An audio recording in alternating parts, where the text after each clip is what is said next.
Hi, this is Mike with OPST. We're back on the water again, discussing different situations, scenarios, how to attack a run, why we have different heads, where you're going to use them. So today we started out this run what we're in now. We started with a full floating line and skater, and always, you know, we talked about that before with doing the trout stuff. Start skater first. If you get a really aggressive fish, it's going to be the first one in there. That's where you're going to want to spend your time. And then we followed up with our Commando head with a light sink tip and like a traditional summer run fly. And now I have the Groove, a little bit heavier sink tip, but not super heavy, but just changing my angle of attack on the fly. You always wonder about someone picking your pocket, per se. Sometimes it's their angle of attack. It's not necessarily a fly. Everyone thinks it's oh, their fly was better than my fly. It's not necessarily that. It's angle of attack. So by throwing this Groove in here, we have this deep slot right here, and that's what we're working. These fish are going to sit on this deep slot. We targeted the shallower fish, and now we're trying to move into that deep bucket where fish will be sitting a little bit deeper that our other stuff didn't get to. And if we put a heavy sink tip on, it's just going to hang up on the bottom. The Groove with a medium sink tip is going to hover through that, but it's going to fish deeper than your Commando head with the sink tip, and it's going to fish in a different angle of attack. So we're just looking for fish that didn't like the presentation of other stuff, and this gives you another presentation. Fish it the same way. It's literally down and across. You'll notice that with the Groove, it's gonna sink. It's an intermediate head, so you're gonna get a straight down, really straight attack at them.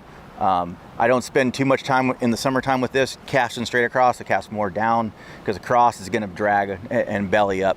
But if you cast down and across, you're going to get this deeper angle of attack. So your Commando might be fishing 3 or 4 feet. This one could be down at 5 feet, or it could be 4.5, and that could be the difference of a fish that's just out of range that decides it wants to eat it. So like I said, this isn't the first line that we're throwing in. We set up with 3 different lines. Set up full float, set up Commando head with a sink tip, and then set up with a Groove. And you've basically dissected the run that you're in. You're targeting all the water columns that you can, looking for happy fish.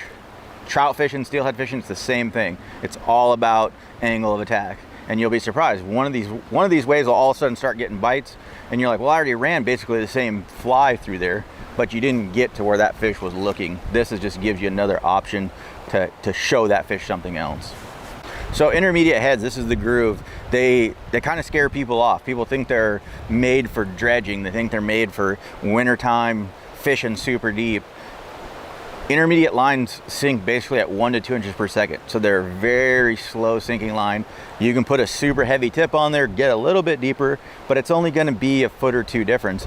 What we're doing here, like I said, is doing a medium fast tip with a Groove, so it's more creating a hover effect than a sink tip effect. So you get a straighter hover attack.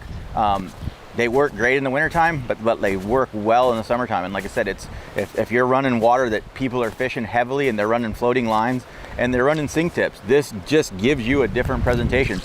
So you can walk in behind someone, throw a Groove, and hook a fish, and the guy's like, man, I've been fishing here for 3 hours. Well, his fly went over those fish, and he didn't change up. And you came in with a Groove, not fishing, maybe fishing the same sink tip, but you're hovered down a little bit lower, and that can be right in that fish's wheelhouse. And that's the difference between catching that fish and not catching the fish.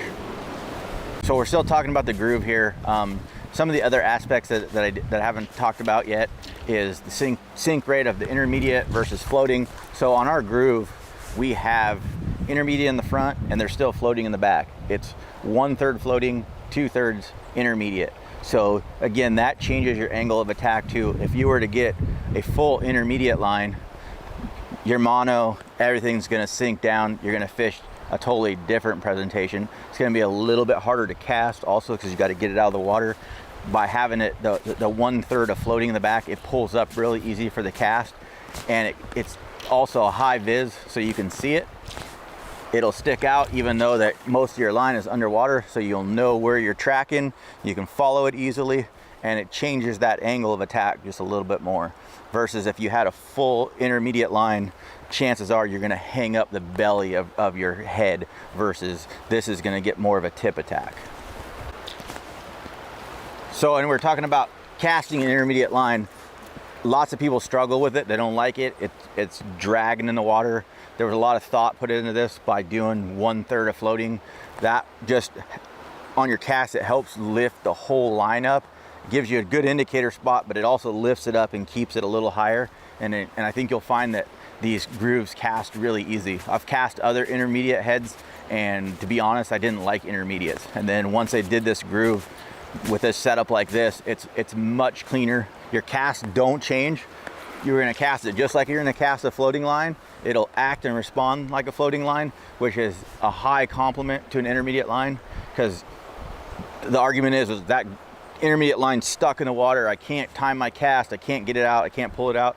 By having that 1/3 of float, it basically gives you the same casting response as the floating line. So you have the ease of cast and a deeper approach and a different angle of approach. So with these grooves, the other advantage is summertime, wintertime, rivers, you got different approaches. We're in a pretty small river today. Most people will be like, oh no, you don't need to fish deep. Well, like I said, we're fishing a lighter tip, but we're fishing a different angle of approach. Super versatile. The other thing that's fun with these is you're out lake fishing, you want to catch some trout, whether you just want to bomb some casts from the dock or out of your boat, you want to practice, these grooves work really well. Intermediate lines fish trout in lakes extremely well. So this will give you another angle of attack that you're like, oh, I'm gonna go out to the lake today. I would fish this line, cast it out. Like I said, you put a light sing tip on, maybe a type 3, type 2, somewhere in there. And if you wanted to troll it even, you could troll these lines. And that's what a lot of guys do lake fishing. There's guys that just troll behind the line, and intermediates just, again, the reason why is because they can be moving and that intermediate stays down at this lower angle of a pitch, versus if you move with the floating line, it comes all the way to the surface and your fly's on the surface. So these are fun for that as well. So literally, if you want to throw for bass or throw for trout in the lakes, do it. If you want to throw poppers, throw the floater. If you want to fish something deeper like a leech, try the intermediate line out. I think you'll be pleasantly surprised. This is only the beginning.